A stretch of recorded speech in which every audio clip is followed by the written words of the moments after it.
Choisir comme sujet l'éternité, c'est réfléchir à sa définition ou du moins à sa tentative de définition. L'éternité est indéfinissable, cyclique, omniprésente, potentiellement illusoire. Abdessamad El-Montassir propose une vision de l'éternité sans début ni fin, où à travers son vécu, il se demande si le monde et l'histoire ne disparaissent pas pour renaître encore et encore. L'éternité cyclique se transforme en un temps suspendu dans la monographie de Laurent Pernaut. Je cherche un endroit où personne ne meurt jamais. Ici, mobilier ancien, là, et la décoration d'une autre époque, se mélangent aux œuvres contemporaines. The Kiss ou Foyer sont autant de moments suspendus, figés et infinis, où l'arrêt du temps devient une véritable quête d'immortalité.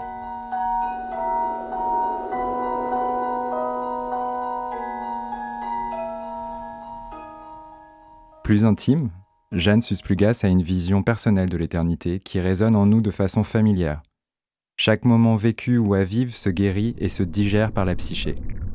L'éternité serait le fruit de notre histoire, paradoxalement cyclique et toujours en quête de moments suspendus, infinis et éminemment personnels. L'éternité se ressent en filigrane dans le temps passé, présent et futur.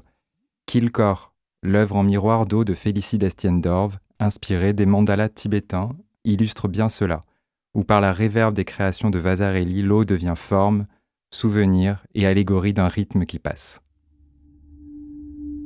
L'éternité est là, en majuscule, quête de l'histoire de l'humanité. Les avancées techniques et technologiques au fur et à mesure des années ont donné une toute autre dimension. L'accélération du développement des technologies transforme le monde à un rythme jamais imaginé par le passé. Et la manière de penser le temps est au cœur de nos enjeux actuels. Perpétuité de Félix Luque Sanchez est une œuvre où les machines ne cessent de faire et défaire par mouvements répétitifs et identiques le travail de l'une et de l'autre. Elle trace une métaphore du temps présent et de notre temporalité accélérée par la modernité technologique. La quête de l'éternité est une nouvelle tâche pour nos machines, pourtant, elle ne semble pas être atteignable. La société contemporaine a modifié notre système de référence du temps, de l'espace sur les bases de notre expérience personnelle. Tsai Ying, avec l'aide d'une petite voiture à moteur, recrée un micro-espace-temps, où le jouet tourne en boucle. Il explore ici la relation paradoxale entre le mouvement et le surplace, pour réinterroger le sens même de notre vie. L'idéal de l'infini se retrouve dans nos déplacements. Dans The Turning World de Chen Warren, il enregistre 1 seconde de temps humain et met en lumière ce que nos mouvements physiques dévoilent de nos habitudes inconscientes. Le résultat, c'est un seul et unique personnage. À ce moment précis, chacun porte à la fois son passé et marche vers son futur, sans savoir où tout a commencé, ni quand tout finira. Le monde est un système complexe formé d'entités interconnectées en réseau.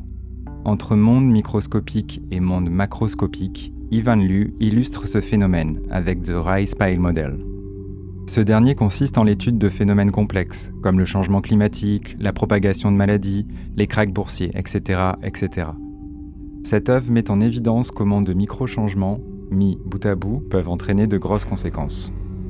Le système monde est-il devenu anticipable ? Les scientifiques ont-ils remplacé nos oracles ? Les prophéties ont-elles laissé la place aux scénarios prospectifs ? Avec Prévisible, Antoine Schmitt interroge les notions de prévisibilité et de responsabilité sur le climat futur. Anticiper les changements climatiques permet de parfaire nos connaissances sur les processus en jeu. Mais dans quelle mesure le futur est-il déjà écrit ? Et pouvons-nous influer sur lui ? Cette œuvre évolutive débute sous la forme d'une carte de données météorologiques, pour devenir une créature organique, sensible aux températures et précipitations, et dont l'avenir semble bien incertain. Dans la quête de l'éternité, l'emprise du temps est inéluctable. Ne faudrait-il pas alors dépasser les nouveaux récits sur le progrès, qui nous invitent à nous exfiltrer de l'engrenage du temps ? Ne faudrait-il pas dépasser les prédictions dystopiques ? Choisir l'action. Se demander, sommes-nous impuissants ? Pouvons-nous influer sur le futur ? Avons-nous encore le temps pour l'éternité ? La situation contemporaine est celle d'un état de seuil. Rien ne semble avoir changé. Pourtant, tout soudainement peut basculer. Réparer la nature ? Rien n'est moins sûr. Dans Tipping Point, l'iceberg de Barthélemy Antoine Loff est sous perfusion. Nous sommes là au cœur du paradoxe. Est-on face à une proposition de réparation du climat ? ou un objet de collection passé, figé dans une posture passive. Ambiguïté retrouvée dans Rebound Tree, de Chang Chi-wei, qui tire son inspiration d'un rite japonais l'ikebana. Il observe la relation entre les êtres vivants et les objets inanimés. L'arbre, technologiquement réincarné, tente d'imiter le vivant. En conclusion, on peut se demander si l'éternité comme prospective dépend de nos usages et convictions. Dans notre quête de contrôle du temps, on a appris aux machines à travailler pour nous. Mais ne finissons-nous pas par travailler pour elles ? Chronique, Biennale des imaginaires numériques, questionne notre utilisation de la technologie. Finalement, nous avons le temps pour l'éternité, si nous laissons la nature nous le permettre.